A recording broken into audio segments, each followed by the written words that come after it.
Pues continuamos con el estudio de Romanos, seguimos en el capítulo 12 y desde que hemos empezado en este capítulo estamos viendo, si recordáis, diferentes respuestas, diferentes actitudes, diferentes reacciones que se producen en el creyente cuando medita en las misericordias de Dios. Es decir, cuando el creyente reflexiona en todo lo que Dios ha hecho para hacer posible que nuestro pecado sea redimido, para justificarnos por gracia por medio de la fe, para nuestra vida de santificación progresiva, de nuestra santificación día a día, y también meditamos en que un día vamos a ser glorificados con Cristo. Y vimos que la primera respuesta general que engloba todo lo que vamos a ver en este capítulo, cuando el creyente medita en las misericordias de Dios, es su entrega por completo a Dios. Presentar nuestro cuerpo como sacrificio vivo a Dios. Es decir, la rendición total de nuestro ser a nuestro Dios. Eso lo vimos en el versículo 1. Versículo 2, vimos que ya empieza a desarrollarse o a manifestarse este entregar nuestro ser a Dios, y el primer aspecto que se manifestaba era la renovación de nuestra mente. En contraste a la prohibición de adaptarnos a este mundo, tenemos que renovarnos nuestra mente, no conforme a la forma de pensar el mundo, sino a través de la luz de la revelación en la Escritura. El creyente sufre un cambio radical, sufre una metamorfosis en su pensamiento. Ahora, dicho pensamiento está regido por la palabra de Dios. Es un pensamiento centrado en las verdades que Dios nos muestra en su palabra. Y llegábamos a la sección del versículo 3 al versículo 8 y seguía manifestándose esa respuesta natural del creyente ante la realidad de considerar la misericordia de Dios de una manera práctica.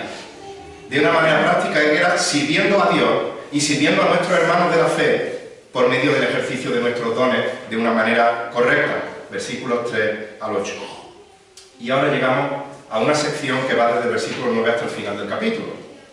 Y vamos a ver que el creyente, al meditar en las misericordias de Dios, responde manifestando un amor verdadero. El creyente, al manifestar en la misericordia de Dios, responde con un amor genuino. Y claro, es una sección larga, del 9 al 21, y podríamos encabezarla, los que estáis tomando nota, y no hace falta que toméis nota de esto, 25 mandatos de cómo el creyente debe mostrar un amor genuino. 25 mandatos de cómo el creyente debe mostrar un amor genuino, pero necesitaríamos bastante más tiempo del que disponemos en la predicación dominical. Así que vamos a dividir este texto en dos partes. Dios mediante, hoy veremos los versículos 9 al 11 y, si Dios lo permite, en la próxima ocasión del 14 al 24. Así que hoy vamos a ver, de esos 25 mandatos, vamos a ver 11. 11 mandatos de cómo el creyente debe mostrar un amor genuino. En este caso, para con otros creyentes. Cómo el creyente debe mostrar su amor genuino para con otros creyentes. Y Dios mediante veremos en la próxima ocasión otros tantos mandatos de cómo el creyente debe mostrar ese amor genuino, en este caso, para con todas las personas, incluso para con sus enemigos. Cabe aclarar que, aunque el contexto en el que vamos a leer este texto está hablando de la vida de iglesia, de los creyentes, todos los mandatos son aplicables no solo a los creyentes, sino a todo el mundo, creyentes y no creyentes. Pero como digo, Pablo está haciendo referencia en el texto de hoy al contexto de la iglesia. Y como hemos dicho, tras la exhortación de los creyentes, o de Pablo a los creyentes, a servir a Dios y a servir a nuestros hermanos, ejerciendo nuestros dones de manera correcta, ahora el apóstol continúa diciendo, Romanos capítulo 12, si me quería acompañar, versículos 9 al 13, lo siguiente. Romanos capítulo 12, versículos 9 al 13. Ha exhortado a que ejerciten sus dones de manera correcta en la iglesia y sigue diciendo, el amor sea sin hipocresía, aborreciendo lo malo, aplicándoos a lo bueno. Sed afectuosos los unos con los otros con amor fraternal, con honra, dando preferencia unos a otros. Versículo 11. No seáis perezosos en lo que se requiere diligencia, fervientes en espíritu, sirviendo al Señor, gozándoos en la esperanza, perseverando en el sufrimiento, dedicados a la oración, contribuyendo para las necesidades de los santos, practicando la hospitalidad. Hasta aquí la palabra del Señor.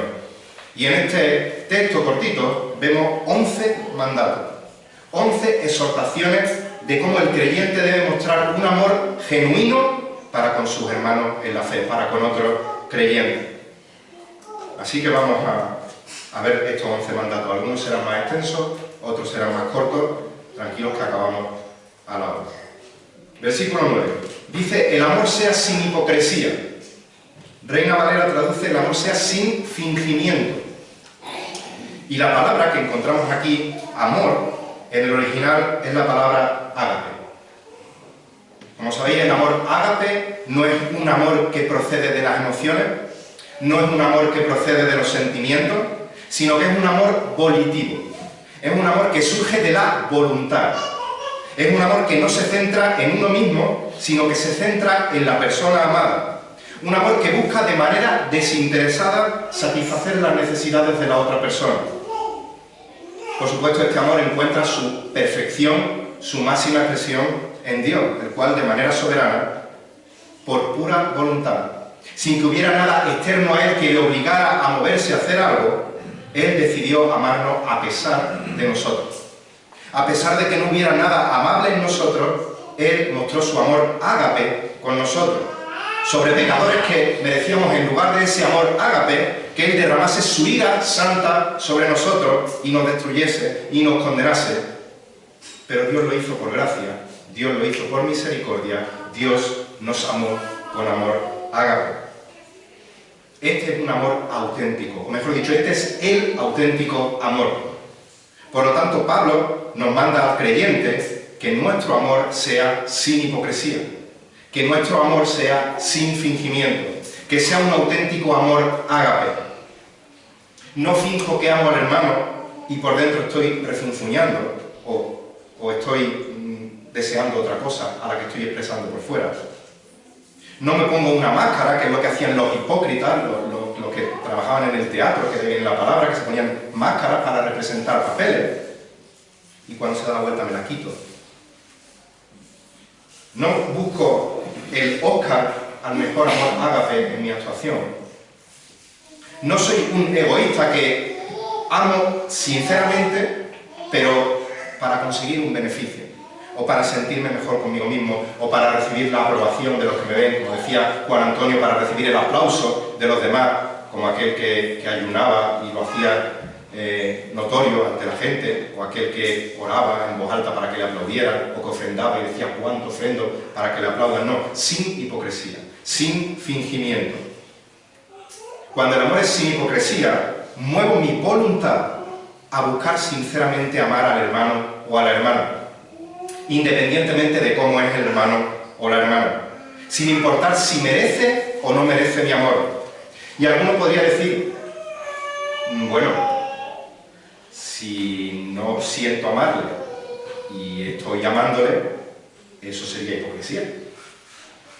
Pero no hay que confundir hipocresía con obediencia.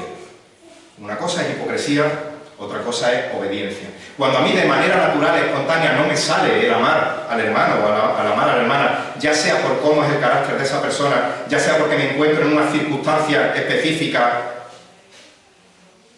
cuando medito en las misericordias de Dios, cuando medito en el amor ágape inmerecido que yo he recibido de Dios, esto mueve mi voluntad en obediencia y en agradecimiento a Dios, a darle gloria a Él por medio de amar sinceramente, genuinamente a ese hermano.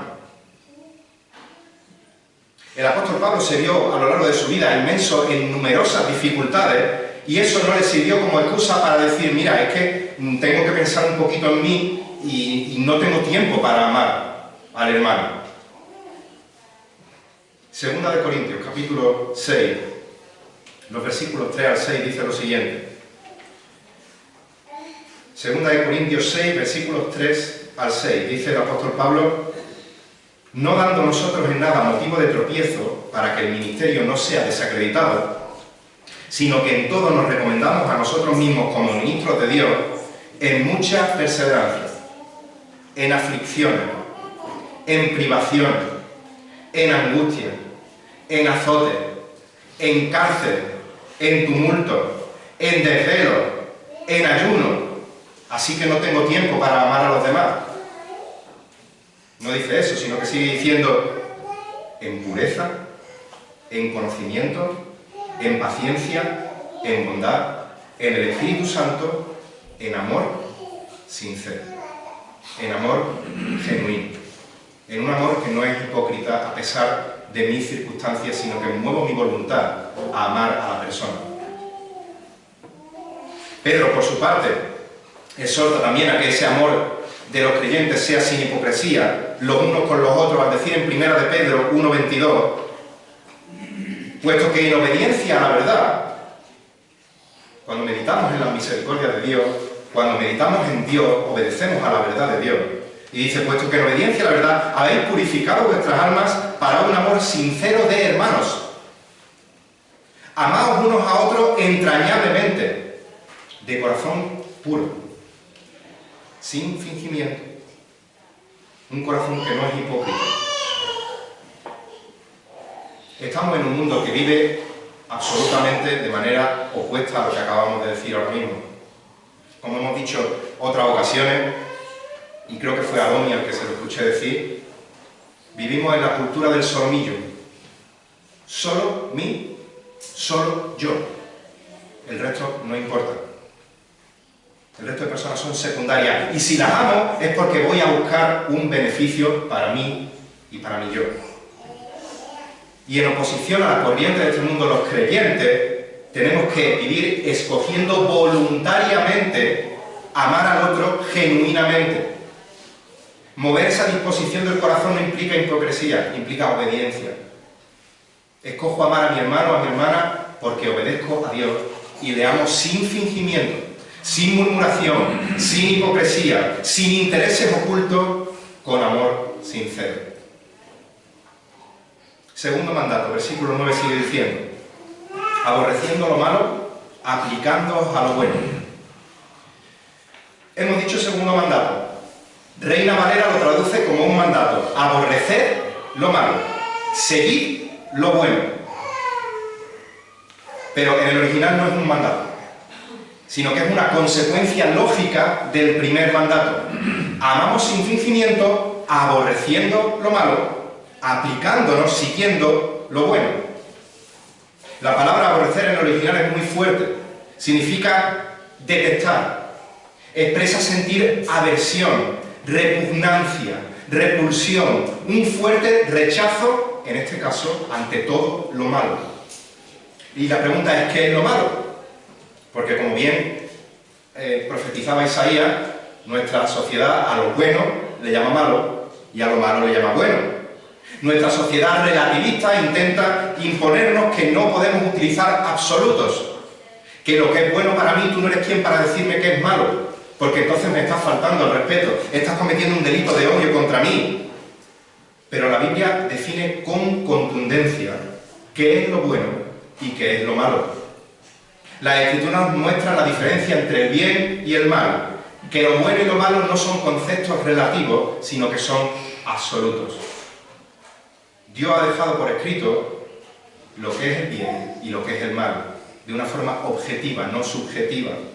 De manera que podemos definir lo malo de muchas formas, pero para entenderlo, lo malo es todo aquello que Dios prohíbe. Lo malo es todo aquello que deshonra a Dios o que desagrada a Dios. Por lo tanto, a la luz de la Escritura, los creyentes tenemos que amar genuinamente aborreciendo lo malo, huyendo de todo lo malo, detestando participar en lo malo. Y los cristianos tenemos que ser conscientes que día a día estamos inmersos en una batalla cruenta, en una batalla difícil entre nuestro espíritu regenerado y nuestra carne no regenerada, no glorificada. Ya lo hemos visto a lo largo de la carta a los Romanos. Romanos 7, dice Pablo en el versículo 14 y 15, porque sabemos que la ley es espiritual, pero yo soy carnal, vendido a la esclavitud del pecado, porque lo que hago no lo entiendo, porque no practico lo que quiero hacer, sino que lo que aborrezco, eso hago. Y sigue diciendo en este capítulo 7, versículo 19, perdón, en el capítulo 19, versículo 21, pues no hago el bien que deseo, sino que el mal que no quiero, eso practico. Y si lo que no quiero hacer, eso hago, ya no soy yo el que lo hace, sino el pecado que habita en mí. Así que queriendo yo hacer el bien, hallo la ley de que el mal está presente en mí. Por un lado vivimos en un mundo de pecado que constantemente nos está llamando a participar en el pecado, sea de forma discreta, de forma sutil o con pecados aberrantes y descarados. Y por otra forma tenemos esa lucha interna de nuestro corazón que pelea entre la carne y el espíritu. Por eso la Biblia nos manda a mostrar un amor sincero, un amor sin fingimiento, aborreciendo lo malo. Dice el Salmo 97, versículo 10: los que amáis a Jehová, aborreced el mal. Capítulo 101 del libro de los Salmos, versículo 4: corazón perverso se apartará de mí, no conoceré al malvado. Huid de lo malo, apartaos de lo malo, aborrecer lo malo. Incluso cuando predicamos el Evangelio a los no creyentes, tengamos cuidado. Judas, versículos 20 al 23. Pero vosotros, amados, edificándoos en vuestra santísima fe, orando en el Espíritu Santo, conservaos en el amor de Dios, esperando ansiosamente la misericordia de nuestro Señor Jesucristo para vida eterna. Y tened misericordia de algunos que dudan. A otros salvad, arrebatándolos del fuego, y de otros tener misericordia con temor, aborreciendo aún la ropa contaminada por la carne. Hasta cuando predicamos, hasta cuando nos acercamos al no creyente, tenemos que ir con temor de que al estar cerca de esas prácticas pecaminosas que pueda cometer esa persona, pueda atraernos a nosotros a caer en lo mismo. Así que tenemos que aborrecer lo malo en cualquier circunstancia en la que nos veamos. Y en contraste a aborrecer lo malo, tenemos que aplicarnos a lo bueno. Dice Reina Valera: seguir lo bueno, siguiendo lo bueno. Misma idea de 1 Corintios 13, versículo 6. 1 Corintios 13, 6 dice que el amor no se regocija en la injusticia, sino que se alegra con la verdad. Aborrecemos lo malo, perseguimos lo bueno. No nos regocijamos en la injusticia, nos alegramos de lo bueno, de la verdad. Es decir, de todo lo que Dios ha revelado en su palabra. También podemos definir qué es lo bueno, no es relativo. El verbo aplicarse aquí, o seguir en el original, deriva de la palabra que se traduce como cola, como pegamento, como engrudo. Y se traduce como aferrarse, como adherirse, como apegarse firmemente a una cosa. Como hijos de Dios tenemos que aplicarnos, tenemos que apegarnos a la palabra de Dios. Debemos seguir de cerca las Escrituras. Debemos apegarnos firmemente a todo lo que Dios declara que es bueno en su palabra. Y esto es fácil cuando meditamos en las misericordias de Dios y se renueva nuestra mente conforme al pensamiento bíblico. Cuando se renueva para comprobar cuál es la buena voluntad de Dios, agradable y perfecta. Y nuestra mente se centra en seguir lo bueno. Nuestra mente se centra en perseguir todo lo verdadero, todo lo honesto, todo lo justo, todo lo puro, todo lo amable, todo lo que es de buen nombre, aquello en lo que hay virtud alguna, todo lo que es digno de alabanza. Y en esto hemos de meditar, en esto hemos de pensar, Filipenses 4:8. En esto tenemos que adherirnos, agarrarnos, seguirlo de cerca. De ahí que el apóstol Pablo nos mande en 1 Tesalonicenses 5, 21 y 22 a examinarlo todo cuidadosamente, retener lo bueno y abstenernos de toda forma de mal. Los creyentes no somos, como dicen muchos fuera, unos títeres que tienen una fe ciega. Los creyentes ejercitamos, o debemos ejercitar, de continuo nuestro discernimiento, filtrando todo a la luz de la palabra de Dios, por el tamiz, por el colador de la palabra de Dios. Estamos llamados a examinar cuidadosamente cada decisión que tomamos, cada acción que hacemos, cada sitio al que vamos. Y a la luz de la palabra decidimos, pues voy a retener esto y me voy a abstener de esto otro. Actuando de esta manera, como veremos si Dios lo permite en la próxima predicación, versículo 21 del capítulo en el que estamos, no seremos vencidos por el mal, sino que venceremos con el bien el mal. Tercer mandato, versículo 10. Sed afectuosos. Reina Valera traduce amaos, unos con otros con amor fraternal. Los creyentes no podemos perder de vista en ningún momento que somos hermanos, que pertenecemos a la misma familia, que somos hijos del mismo Padre. Pues no habéis recibido un espíritu de esclavitud para volver otra vez al temor, sino que habéis recibido un espíritu de adopción como hijos por el cual clamamos Abba, Padre. Romanos 8:15. Todos los creyentes somos de la misma familia. Todos los creyentes tenemos un mismo Padre. Dice Efesios 3, versículos 14 y 15. Efesios 3, 14.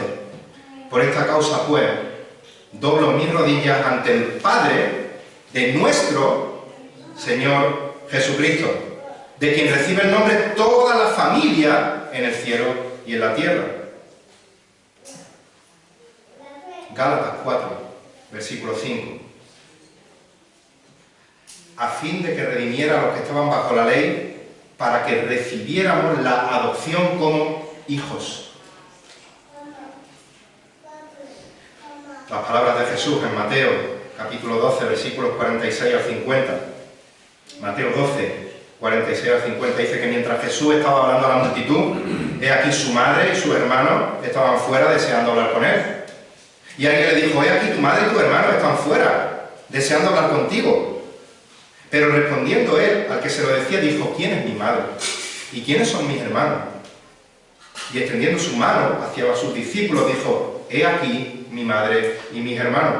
Porque cualquiera que hace la voluntad de mi Padre que está en los cielos es mi hermano y mi hermana y mi madre. El ataque más fuerte y más destructivo que está haciendo el diablo en nuestra sociedad es la destrucción de la familia. La familia es el pilar, es la base sobre lo que se construye todo. Las familias cada vez están más desestructuradas. En contraposición, los lazos que nos unen a la familia espiritual son incluso más fuertes que los lazos que nos unen a la familia carnal, porque esos lazos los ha construido Dios. La unidad la ha creado Dios y esa unidad no se puede romper. Sí podemos meter la pata y estorbarla, pero no se puede disolver, no se puede romper. Tenemos unos lazos de familia que nadie ni nada podrá terminar con ellos. Así que debemos de ser afectuosos. Como digo, Reina Valera traduce amados y está bien traducido, pero en este caso en el original no es la palabra ágape. Sabéis que la palabra amor se traduce al castellano de diferentes tipos de palabras en el original. El amor eros, que es el amor erótico, el amor fileo, que es el amor filial, el amor fraternal, el amor ágape del que hemos hablado. En este caso procede de Filadelfia, procede de ese amor fraternal. Por eso la Biblia de las Américas traduce ser afectuosos. Nuestro amor a los hermanos es lo que evidencia, es la prueba visible de nuestro amor a Dios, de nuestra pertenencia a Cristo y a la familia de Dios. Dice Juan 13:35 que en esto conocerán todos que sois mis discípulos, si os tenéis amor los unos con los otros. Primera de Juan 2, versículos 9 al 11, el que dice que está en la luz y aborrece a su hermano, aún está en tinieblas. El que ama a su hermano permanece en la luz y no hay causa de tropiezo en él. Pero el que aborrece a su hermano está en tinieblas y anda en tinieblas y no sabe dónde va, porque las tinieblas han cegado su ojo. ¿Queréis ver si alguien es un verdadero hijo de Dios? Mirad cómo aman a los hermanos. Sigue 1 de Juan, capítulo 3, versículo 10. En esto se reconocen los hijos de Dios y los hijos del diablo. Todo aquel que no practica la justicia no es de Dios, tampoco aquel que no ama a su hermano. Versículo 19 de este capítulo, 17 al 19, perdón. Pero el que tiene bienes de este mundo y ve a su hermano en necesidad y cierra su corazón contra él, ¿cómo puede morar el amor de Dios en él? Hijos, no amemos de palabra boca, ni de lengua, sino de hecho y en verdad. En esto sabemos que somos de la verdad y aseguraremos nuestros corazones delante de Él. Avanzamos otro capítulo en esta carta, 1 de Juan 4, versículos 7 al 8. 1 de Juan 4, 7 dice: amados, amémonos los unos a los otros, porque el amor es de Dios, y todo el que ama es nacido de Dios y conoce a Dios. El que no ama no conoce a Dios, porque Dios es amor. Versículos 20 y 21. Si alguno dice, yo amo a Dios, y aborrece a su hermano, es un mentiroso. Porque el que no ama a su hermano a quien ha visto, no puede amar a Dios a quien no ha visto. Y este es el mandamiento que tenemos de Él, que el que ama a Dios, ame también a su hermano. El amor fraternal, no fingido, es la respuesta natural de los creyentes, de los cristianos. Por eso Pablo dijo en 1 de Tesalonicenses 4:9: mas en cuanto al amor fraternal, misma palabra, no tenéis necesidad de que os escriba, porque vosotros mismos habéis sido enseñados por Dios. Dice Reina Valera: vosotros habéis aprendido de Dios a amaros los unos a los otros. Al haber aprendido directamente de Dios, al haber recibido primeramente el amor de Dios sobre nosotros para poder amar al hermano, tiene que ser nuestra respuesta natural el amar al hermano con amor fraternal, porque es mi familia. Al meditar en las misericordias de Dios y ver que Dios nos amó primero cuando no merecíamos ser amados, no solo respondemos primeramente, por supuesto, amando a Dios, sino que ese amor se refleja en amor fraternal a los hermanos. A todos los hermanos. Porque tenemos que ser sinceros. Hay hermanos que son más fáciles de amar y hay hermanos que somos menos fáciles de amar, más difíciles de amar. Carácter, preferencia, personalidad, trasfondo. Pero cuando me miro a mí mismo, cuando te miras a ti mismo y ves el amor que Dios ha derramado en ti, veo el amor que Dios ha derramado en mí, siendo un indeseable pecador, no hay ningún impedimento para que yo pueda amar con amor fraternal a cualquiera de mis hermanos.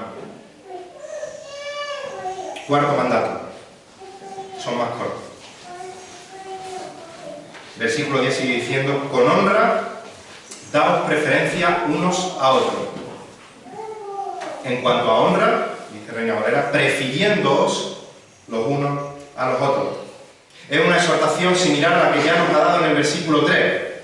Digo a cada uno de vosotros que no piense más alto de sí que lo que debe pensar, sino que piense con buen juicio, según la medida de la fe que Dios ha distribuido a cada uno. Y ahora Pablo nos dice: tenemos que seguir siendo humildes y estimar al otro por encima de mí mismo, a tener al otro en mayor estima que a mí mismo. Es el mismo mandato que Filipenses capítulo 2, versículos 3 y 4. Nada hagáis por egoísmo o por vanagloria, sino que con actitud humilde. Cada uno de vosotros considera al otro como más importante que a sí mismo, no buscando sus propios intereses, amor no hipócrita, amor no fingido, amor genuino, amor sincero, amor fraternal, sino más bien los intereses de los demás. Nuevamente, el ejemplo perfecto lo tenemos en nuestro Señor y Salvador Jesucristo. Y sigue diciendo este mismo capítulo 2 de Filipenses, versículos 5 al 7. Haya pues, en base a esto que hemos leído, en vosotros este sentir, esta actitud que hubo también en Cristo Jesús, el cual, aunque existía en forma de Dios, no consideró el ser igual a Dios como algo a que aferrarse, sino que se despojó a sí mismo, tomando forma de siervo, haciéndose semejante a los hombres. De nuevo, esto nos lleva a luchar con mi tendencia pecaminosa al egoísmo, a exaltar mi orgullo, mi soberbia, y dejarlo a un lado y anteponer a mi hermano, y anteponer sus preferencias. No buscar yo mi medalla, sino buscar la honra de mi hermano antes que la mía propia. Quinto mandato, versículo 11. Este al leerlo me dio un golpazo en la cara estudiándolo que por poco me caigo de la silla. No seáis perezosos en lo que se requiera diligencia. Este versículo podría traducirse más literalmente: no perezosos en cuanto a celo e intensidad. No perezosos en cuanto a celo e intensidad. Cualquier cosa que hagamos para Dios necesita la máxima diligencia de nuestra parte, el mayor celo de nuestra parte. Como diríamos hoy, poner toda la carne en el asador, en nuestro servicio a Dios, en nuestro servicio a los hermanos y por extensión, en nuestro servicio a todo prójimo. El Señor Jesucristo era consciente de que su ministerio en la tierra iba a ser breve. No iba a ser muy extenso en el tiempo. Así que dedicó cada instante de su vida a servir con intensidad, aprovechando hasta el último segundo a su Padre. Por eso declaró en Juan capítulo 9, versículo 4 lo siguiente. Juan 9, 4 dice Jesús: me es necesario hacer las obras del que me envió. Entre tanto, el día dura. La noche viene cuando nadie puede trabajar. Y si para Cristo era una prioridad y nosotros nos llamamos cristianos, es porque seguimos el ejemplo de Cristo. De ahí que Pablo dice en Gálatas 6:10, así que según tengamos oportunidad, hagamos bien a todos, mayormente a los de la familia de la fe. Si Pablo nos manda a ser perezosos, es porque la pereza es otro de los enemigos con el que tenemos que luchar los cristianos en nuestra batalla espiritual diaria.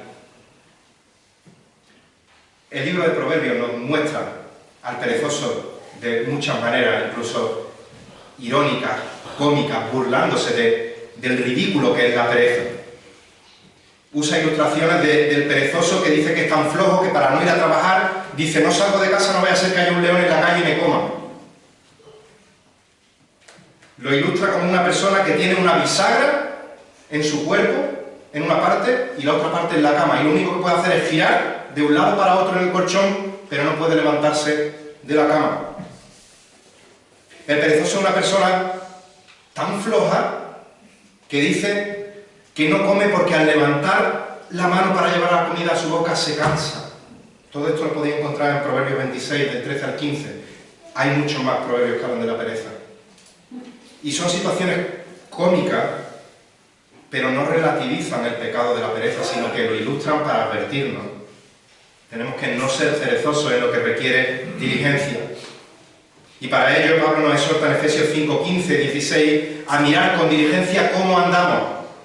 No como necios, sino como sabios, aprovechando bien el tiempo. No siendo perezosos. Aprovechando bien cada instante. ¿Por qué? Porque los días son malos. Sexto mandato. Sigue diciendo el versículo 11. Fervientes en espíritu, sirviendo al Señor. Fervientes en espíritu. Está claro que desde que hemos empezado a hablar hasta ahora mismo, por nosotros mismos no podemos cumplir con ni uno solo de estos mandamientos. En nuestras propias fuerzas es imposible que podamos cumplir ni uno de estos mandamientos. Dependemos del poder del Espíritu Santo. Pero esto no significa que hemos de buscar una experiencia mística y que el Espíritu Santo nos llene de alguna manera que nos mueva a cumplir con todos estos mandatos. Sino que por el contrario, en contraste con la pereza, tenemos que esforzarnos nosotros en dependencia del poder del Espíritu. Son dos cosas inseparables, son dos caras de una misma moneda. Colosenses 1.29 dice Pablo: con este fin también trabajo. Sigue diciendo, esforzándome. Pablo trabaja, Pablo se esfuerza. Según su poder que obra poderosamente en mí. Tú eres el que trabaja.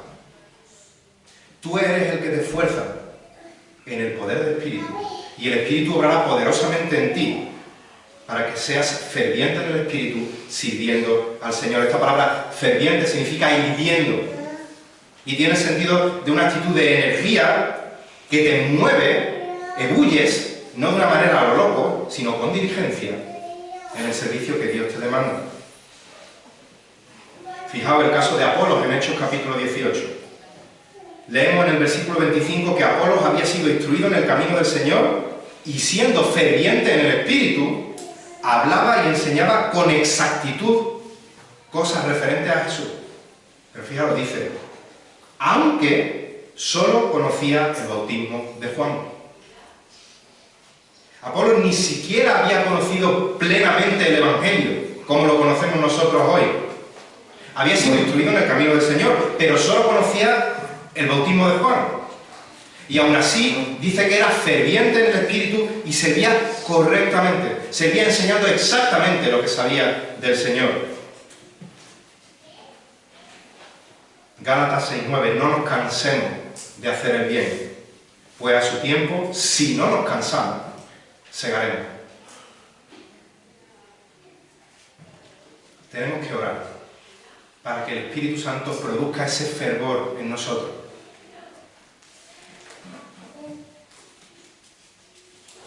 Y nuestro servicio no se quede en meras palabras, no se quede en meras buenas intenciones, sino que sea puesto en práctica. Por eso sigue diciendo sirviendo al Señor.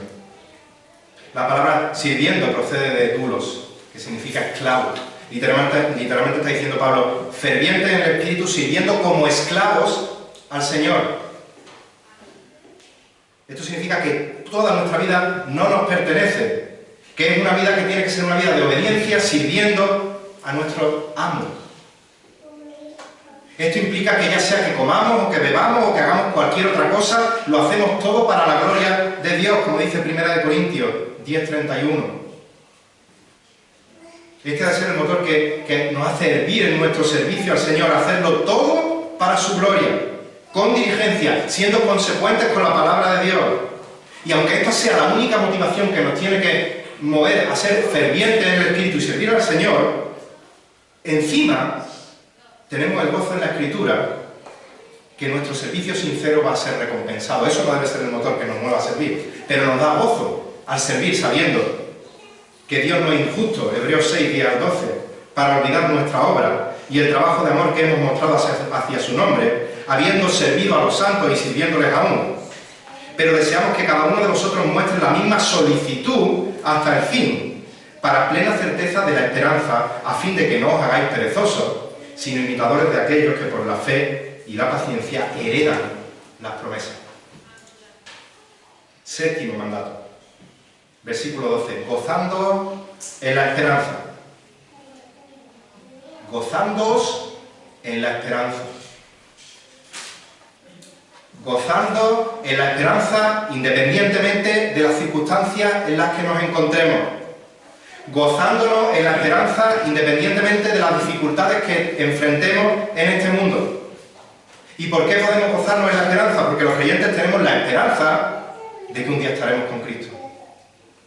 Sabemos que el Señor es soberano y que nuestra salvación es segura. Los creyentes vivimos gozándonos en la esperanza porque sabemos que nuestra ciudadanía está en los cielos, de donde también ansiosamente esperamos, esa es nuestra esperanza, un Salvador, el Señor Jesucristo, el cual transformará nuestro cuerpo de estado de humillación en conformidad al cuerpo de su gloria, por el ejercicio del poder que tiene aún para sujetar todas las cosas a sí mismo. Filipenses 3, 20 y 21. Ya hemos visto la esperanza gozosa de Pablo a lo largo de la carta a los romanos. Por ejemplo, Romanos 5, por medio de quien también hemos obtenido entrada por la fe a esta gracia, en la cual estamos firmes y nos gloriamos en la esperanza de Dios. Romanos 8, 19. Porque el anhelo profundo de la creación es aguardar ansiosamente la revelación de los hijos de Dios. Esa es nuestra esperanza.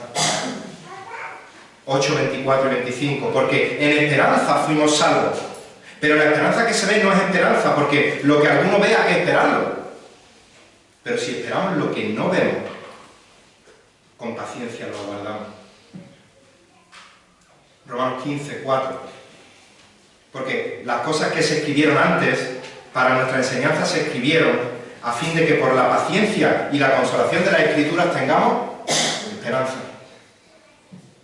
Sigue diciendo el versículo 13, y el Dios de esperanza os llene de todo gozo y paz en el creer, para que abundéis en esperanza por el poder del Espíritu Santo. Octavo mandato. Saber que un día Cristo va a regresar con poder, tener esa esperanza cierta de que nos va a llevar a su presencia por la eternidad, no solo nos hace vivir gozosos en la esperanza, sino que también sigue diciendo el versículo 12 que vivimos perseverando en el sufrimiento. Dice Reina Valera, sufridos en la tribulación. La palabra perseverando, la palabra sufrido, significa soportando, aguantando, manteniendo el rumbo, manteniendo el curso. Lo sabemos, algunos con más experiencia, que la tribulación, la aflicción, el sufrimiento es algo seguro en el mundo en el que vivimos y es algo seguro en la vida del creyente. El Señor dijo en Juan 16:33, en el mundo tendréis aflicción. No dice, si tenéis aflicción, no, en el mundo tendréis aflicción. La palabra de Dios nos promete que el cristiano no va a tener ningún tipo de aflicción, pero Dios nos ha asegurado que la aflicción tiene fecha de caducidad. La tribulación tiene fecha de caducidad. Por eso dice, pero confiad, yo he vencido al mundo. Los creyentes sabemos que Dios es soberano. Los creyentes sabemos que Él está bajo el control de todas las cosas. Los cristianos sabemos que Él va a cumplir absolutamente cada una de las promesas que Él nos ha dado en su palabra. Y eso nos empodera a perseverar en el sufrimiento. Qué uso más feo se hace de la palabra empoderar en nuestra sociedad y qué bonito es cuando Dios nos empodera por el poder de su Espíritu. La certeza absoluta de nuestra esperanza gloriosa, la verdad de que Jesucristo viene pronto, la verdad de que el pecado también tiene fecha de caducidad, va a dejar de existir y que viviremos en la eternidad en cielo nuevo, en tierra nueva, disfrutando de Dios por siempre, hace que en esta vida presente podamos enfrentar la tribulación, podamos persistir en el sufrimiento. Por eso Pablo afirma en Romanos 5, versículos 1 al 5, que por tanto, habiendo sido justificados por la fe, en este mundo de tribulación, en medio del sufrimiento, tenemos paz para con Dios, por medio de nuestro Señor Jesucristo. Y nos gloriamos en la esperanza de la gloria de Dios. Y no solo esto, sino que también nos gloriamos en las tribulaciones, sabiendo que la tribulación produce paciencia, y la paciencia, carácter probado, y el carácter probado, esperanza. Y la esperanza no desilusión. ¿Por qué? Porque el amor de Dios ha sido derramado en nuestros corazones por medio del Espíritu Santo que nos fue dado. Cuando estamos gozosos en la esperanza, podemos perseverar en el sufrimiento, porque sabemos que en el futuro nos está guardada la corona de justicia, que el Señor, el juez justo, nos entregará en aquel día, y también a los que aman su venida, 2 de Timoteo 4:8. Noveno mandato. Versículo 12 sigue diciendo, dedicados a la oración, constantes en la oración. La oración es el motor de la vida espiritual. Así que, si el motor se apaga, el coche espiritual no arranca. Por eso tenemos que ser constantes en la oración. Esto no significa que todo el tiempo estemos con los ojos cerrados, de rodillas, orando a nuestro Dios, sino que tenemos que vivir siendo conscientes en todo momento de la presencia de Dios. Que nuestra actitud sea una actitud continua de oración a Dios y de comunión constante con Dios. Que cada pensamiento sea puesto en todo momento delante de Dios. Y por supuesto, buscar tiempo para dedicarnos a la oración privada. Y dedicar tiempo y priorizar la oración comunitaria como iglesia. En este caso, en esta iglesia los jueves, en el culto de oración. Esa era la actitud de la iglesia primitiva.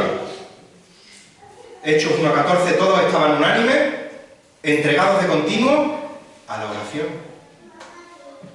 Hechos 2:42, y se dedicaban continuamente a la enseñanza de los apóstoles, a la comunión, al partimiento del pan y a la oración. Fijaos si la oración es tan importante que una de las razones principales por las que por primera vez se nombra diáconos en la iglesia es para que los líderes de la iglesia pudiesen dedicarse, entregarse a la oración. y al ministerio de la palabra. Lo veis en Hechos 6:4. Fijaos que la oración es tan importante que 1 Tesalonicenses 5:17 nos dice: orad sin cesar. Colosenses 4:2. Perseverad en la oración, velando en ella con acción de gracia. Esta palabra perseverar significa aferrarse a algo y no soltarlo. Es la misma idea de dedicados a la oración, constantes en la oración. Nos vemos el jueves que viene. ¿Cuál es la mejor forma para perseverar en la oración? Para ser constantes en la oración. Cuando la palabra de Dios mora en abundancia en nosotros. Cuando somos llenos del Espíritu Santo. Ya que de esta manera podemos traer en todo momento las verdades, los atributos, las promesas, los mandatos de Dios, y al estar en nuestra mente, fluirá de nuestros corazones nuestra oración para nuestro Dios. 10º mandato, versículo 13, contribuyendo, compartiendo para las necesidades de los santos. Este verbo contribuir, compartir, koinoneo, significa participar, significa compartir. Y en este versículo tiene el sentido de un vínculo común, de participar o estar implicado en la misma causa. Ya hemos dicho, somos hermanos, pertenecemos a la misma familia en la fe. Así que tus necesidades se convierten en mis necesidades. Y mi causa se convierte en tu causa. Así que es bueno también que no tenemos una bola de cristal, y esto me salto las notas, pero es importante que si hay alguna necesidad, alguna causa, vengas y la compartas con nosotros. Porque muchas veces puede surgir la reacción de: es que nadie me... No, ve tú y comparte tu necesidad con los hermanos. Sal de tu situación de confort. Y entonces podremos compartir las necesidades los unos con los otros. En este caso, aunque por extensión repito a todas las personas, pero las necesidades de los santos, las necesidades de los creyentes. Nuevamente, esto se hizo evidente después de Pentecostés, se dedicaban continuamente a la enseñanza de los apóstoles, a la comunión, de ahí viene esa koinonía, ese compartir, Hechos 2:42 y dice 44, y todos los que habían creído estaban juntos y tenían todas las cosas en común. Buscar cómo suplir las necesidades materiales, espirituales de los hermanos es una muestra de amor genuino. Vemos un ejemplo de cómo los creyentes de Corinto contribuyeron con las necesidades de los santos en la iglesia de Jerusalén. Dice 2 de Corintios capítulo 8, versículos 13 y 14. 2 de Corintios 8, 13. Esto no es para holgura de otro y para aflicción vuestra, sino para que haya igualdad. En el momento actual, vuestra abundancia suple la necesidad de ellos, para que también la abundancia de ellos supla vuestra necesidad, de modo que haya igualdad. Este mandato, contribuyendo, compartiendo para las necesidades de los santos, no es únicamente para aquel al que Dios le ha bendecido con bastante prosperidad material y económica, sino que es un mandato para todos los creyentes. En la medida de tus posibilidades, tiene que ser tu corazón movido a un amor sincero, sin hipocresía, sin fingimiento, que busque suplir la necesidad del hermano en la medida de lo que pueda. A veces es una palabra de ánimo, a veces es orar por él, pero que él sea consciente de que estás orando por él. Un vaso de agua, como veremos ahora abriendo las puertas de tu casa.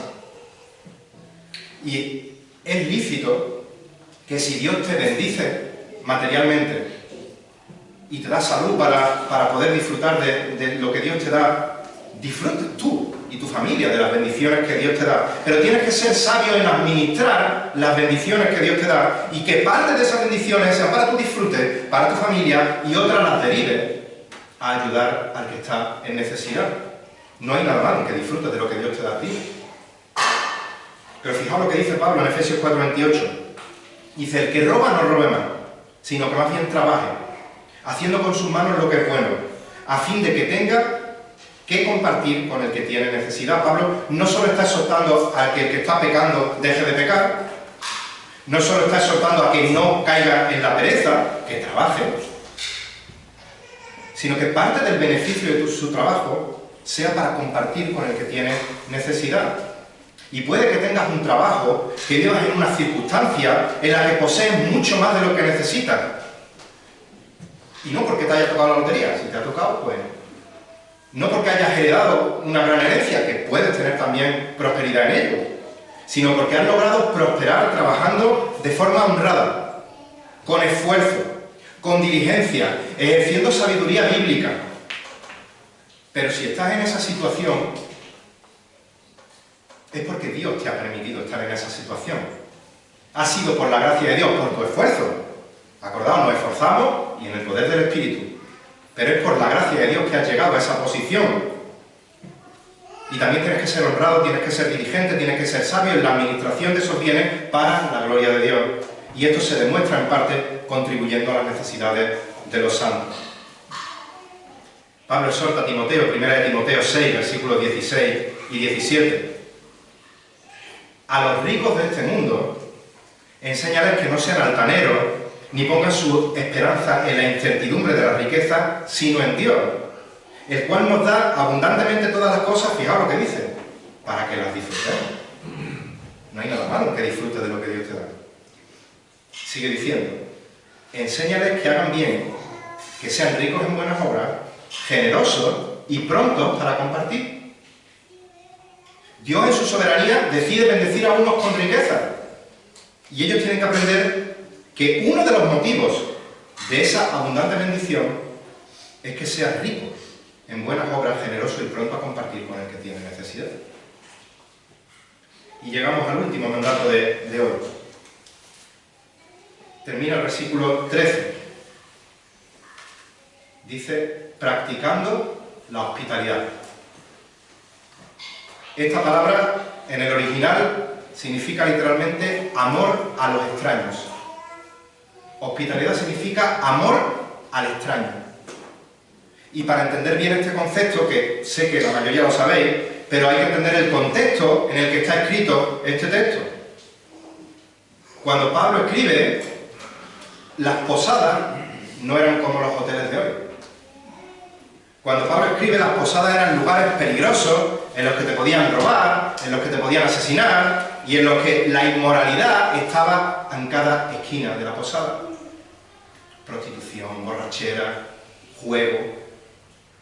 Por tanto, los predicadores itinerantes, por seguridad tanto física como espiritual, se hospedaban en casas de creyentes, que abrían sus puertas a desconocidos. No miraban en Instagram o en Facebook a ver qué predicadores, no, abrían sus puertas. Un ejemplo de ello lo vemos en 3 de Juan, versículos 5 y 8. 3 de Juan, versículo 5 dice, amado, estás obrando fielmente en lo que haces por los hermanos, y sobre todo cuando se trata de extraños, pues ellos dan testimonio de tu amor ante la Iglesia. Harás bien en ayudarle a proseguir su viaje de una manera digna de Dios, pues ellos salieron por amor al nombre no aceptando nada de los gentiles. Por tanto, debemos acoger a tales hombres para que seamos colaboradores en pro de la verdad. Ahora bien, aunque en nuestros días sí es seguro hospedarse en hoteles, el mandato a practicar la hospitalidad sigue vigente. Los creyentes tenemos que demostrar nuestro amor genuino a Dios, amando a los hermanos, poniendo a disposición nuestras casas, practicando la hospitalidad. Por supuesto, tenemos que ser sabios a la hora de discernir si las necesidades del hermano son reales o no. La palabra de Dios es clara, 2 de Tesalonicenses 3:10. Si alguno no quiere trabajar, que tampoco coma. Practicar la hospitalidad tampoco significa abrir las puertas a cualquiera sin discernimiento. Estamos llamados a ejercer sabiduría en todo lo que hagamos.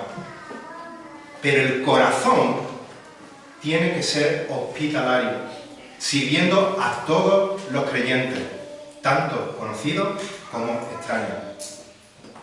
De hecho, hay un detalle en el versículo que quiero que tengamos en cuenta. Dice practicando la hospitalidad. esta palabra puede ser traducida también como persiguiendo. Persiguiendo la hospitalidad. Lo cual implica que no tenemos que ser pasivos en este mandato, esperando a ver si el domingo, cuando den los anuncios, pues alguien dice, va a venir el hermano no sé quién, Daniel Corral viene para el aniversario, y podemos hacer el cuadrante para ver quién le invita a comer, quién le invita a dormir, que está bien, que estemos atentos y que nos ofrezcamos. Pero dice que debemos de ser proactivos a la hora de cumplir este mandamiento, persiguiendo la hospitalidad. Es decir, voy a preguntar, voy a indagar, voy a buscar qué hermanos necesitan de mi hospitalidad.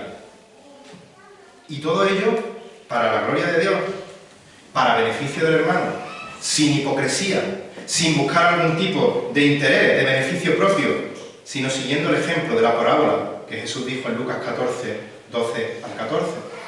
Vamos a leerlo. Dice Jesús en esta parábola, Lucas 14, versículos 12 al 14. Cuando ofrezcas una comida o una cena, no llames a tus amigos, ni a tus hermanos, ni a tus parientes, ni a tus vecinos ricos, no sea que ellos a su vez también te conviden y tengas tu recompensa. Antes bien, cuando ofrezcas un banquete, llama a los pobres, mancos, cojos, ciegos, y serás bienaventurado, ya que ellos no tienen para recompensarte, pues tú serás recompensado en la resurrección de los justos. Hemos visto 11 mandatos de cómo el creyente debe mostrar un amor genuino para con los creyentes. Y sigo siendo pesado. Y por extensión, para el resto de las personas. Volvamos a recordarlo leyendo nuestro texto de hoy. El amor sea sin hipocresía, aborreciendo lo malo, aplicándoos a lo bueno. Sed afectuosos los unos con los otros con amor fraternal. Con honra, daos preferencia unos a otros. No seáis perezosos en lo que requiere diligencia. Fervientes en espíritu, sirviendo al Señor. Gozándoos en la esperanza. Perseverando en el sufrimiento. Dedicados a la oración. Contribuyendo para las necesidades de los santos. Practicando la hospitalidad. Si no tienes a Cristo en tu vida, si no has disfrutado del amor genuino del Padre en tu corazón, es imposible que puedas reflejar este amor en otras personas, porque tú mismo no lo has experimentado. Y si mueres hoy sin Cristo, ya no habrá posibilidad alguna de experimentar ese amor, sino que te enfrentarás a un juicio severo de Dios por tus pecados, y serás condenado por la eternidad en el infierno. Pero la buena noticia del Evangelio es que hoy es día de salvación. Dios sigue mostrando su amor genuino por ti, en que siendo pecador, al igual que yo, al igual que todos y cada uno de los creyentes que estamos aquí, Cristo se entregó como sacrificio para que mis pecados pudieran ser perdonados y para que tus pecados puedan ser perdonados. Solo tienes que arrepentirte y creer. Solo tienes que acudir a Cristo en arrepentimiento y fe, y en ese momento serás reconciliado con Dios, cuando confieses a Jesucristo como Señor y Salvador. La justicia de Dios será impuesta en tu cuenta. El amor genuino de Dios será derramado en sobremanera sobre ti, y de esa manera podrás amarle a Él y podrás amar a los demás con amor genuino. Y a los que ya hemos creído, a los que ya hemos sido salvos por gracia, por medio de la fe en Jesucristo, dediquémonos de continuo a la oración, pidiéndole a Dios que nuestra obediencia a la palabra de Dios nos lleve a repudiar, a aborrecer, a desechar el pecado y a amar en primer lugar y sobre todas las cosas a Dios. Y que eso se refleje en el amor a nuestros hermanos para la edificación de su iglesia y para la gloria de Dios. Que el Señor bendiga su palabra. Vamos a terminar en oración.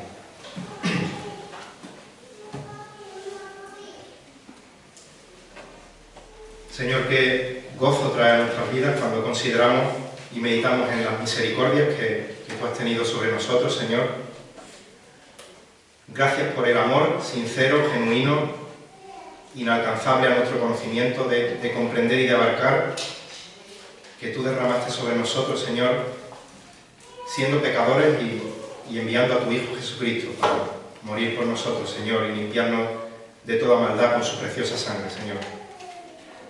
Ayúdanos a ser diligentes en conocerte por medio de tu palabra, que tu palabra more en abundancia en nosotros para que podamos ser llenos del Espíritu, Señor, y así poder buscar el obedecer cada mandato que tú nos das en tu palabra, no como un yugo pesado, sino como una ligera carga, siendo conscientes de que éramos esclavos del pecado y que ahora somos esclavos tuyos, pero es una esclavitud que es donde se encuentra la verdadera libertad, Padre. Bendice a cada uno de mis hermanos y que en esta mañana, empezando por mí el primero, tu palabra pueda haber movido nuestro corazón en cosas que no estábamos haciendo bien, Señor, y que seamos humildes, Señor, en reconocerlo y seamos moldeables en tus manos para que tú nos uses conforme a tu voluntad, Señor. Te damos las gracias por todo y oramos en el nombre de tu amado. Amén.